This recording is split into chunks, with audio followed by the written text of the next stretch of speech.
So here is my very first video. I have never done this before. We're going to see how this works out. So I'm going to try and share the screen.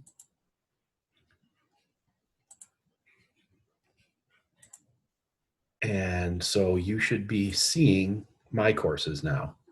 And I'm going to talk a little bit about this link right here, Project Topics.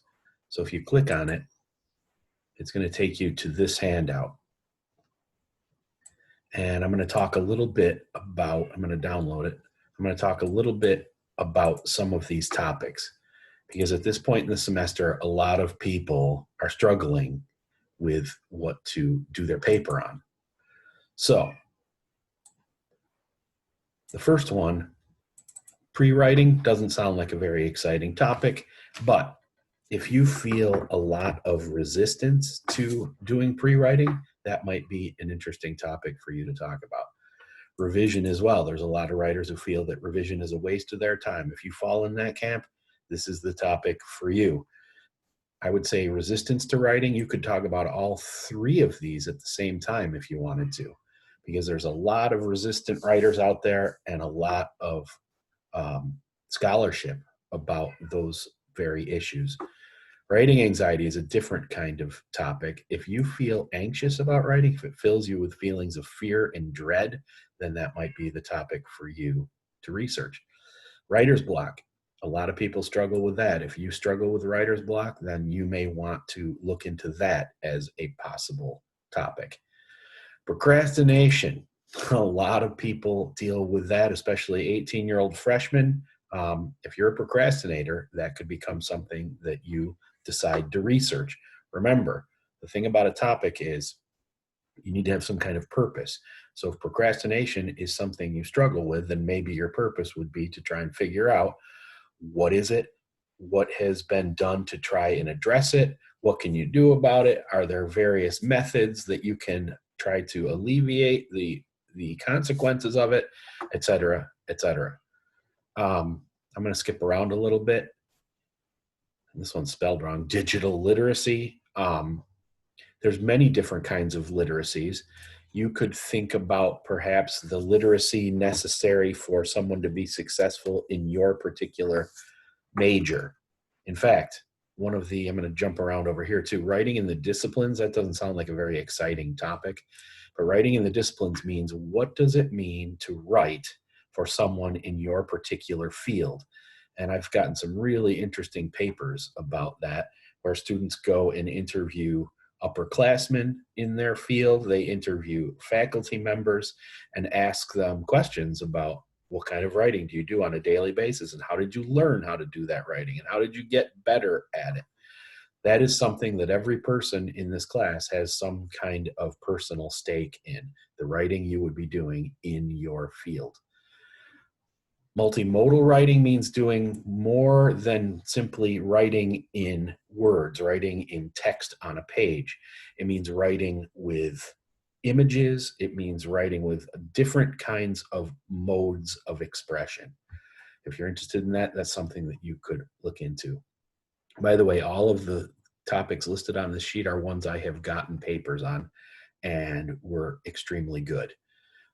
Grammar and spelling, believe it or not, there's a lot of scholarship on that particular topic.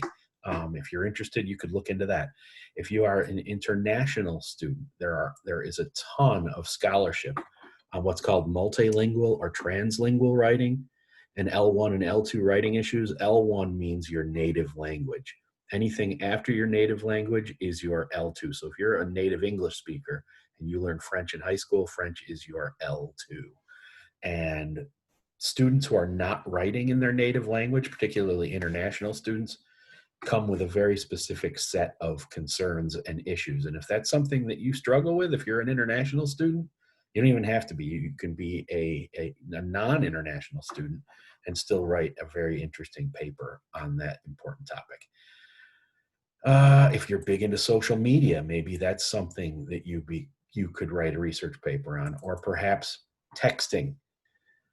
Therapy writing. I have actually gotten a lot of really interesting papers on this particular issue. I had a student a couple years ago whose father came back from a tour of combat in the Middle East. And the military is actually one of the leaders in research into therapy writing, because one of the things they have found is that writing is a really great way of dealing with PTSD. But it doesn't have to be just PTSD. A lot of people use writing for mental health issues. So if that sounds like something that's interesting to you, there's a ton of really interesting scholarship out there that you could look up. Dysgraphia, that is also a really interesting topic. It's not the same. Dysgraphia simply means it's a reading disorder, as opposed to a writing disorder. A lot of people struggle with, and I'm drawing a blank on the word now, but dysgraphia is when a thought is clear in your head, but when you go to commit it into writing, your brain, it's a processing issue. Your brain scrambles the idea up, and while the thought is clear in your head, it's very difficult for you to get that down in writing. A lot of the articles we read in the wide read talked about standardized testing and the problem that it poses for the high school curriculum and the type of, especially the effects it has on the way students write, and more importantly, on the way students think. And the factory model of education, which student Susan Finetti talks about in her article, that is something tied closely into that. NCLB, No Child Left Behind, that's another issue that all three of these are very closely related. One of the articles that we read talked about the open mindset. That was Summers and Salts. The open mindset to learning. There's a ton of really interesting scholarship there, and that might be something that you look into. Memes. We talked a lot about memes in the first half of the semester. Maybe that could be something that you do your research on. In fact, in many people's second essays, I made comments in the margins where I talked about possible ideas and directions you could take your research project in if you were interested in that. I think I mostly marked those kinds of comments in green.